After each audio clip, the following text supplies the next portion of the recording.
What is Kotlin? So now that we've seen how to install Kotlin both on the command line and inside Eclipse and inside IntelliJ IDEA, let's take a look briefly at what Kotlin is. So, firstly, it's a JVM language. And by that, we mean it compiles down to Java bytecode, and it runs on the Java virtual machine.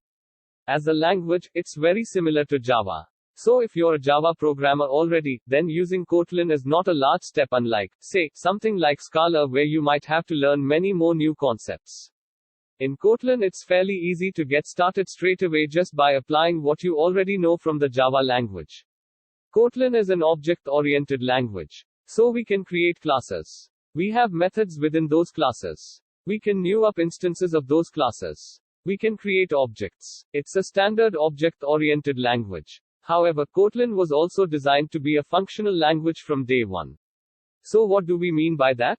Well, as a functional language, Kotlin has support for higher order functions.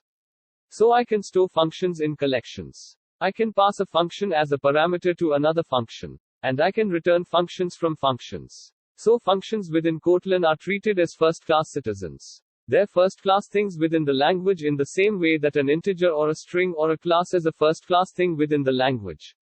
One of the really nice things about Kotlin, and one of the things I love about the language, is that it has way less ceremony than Java.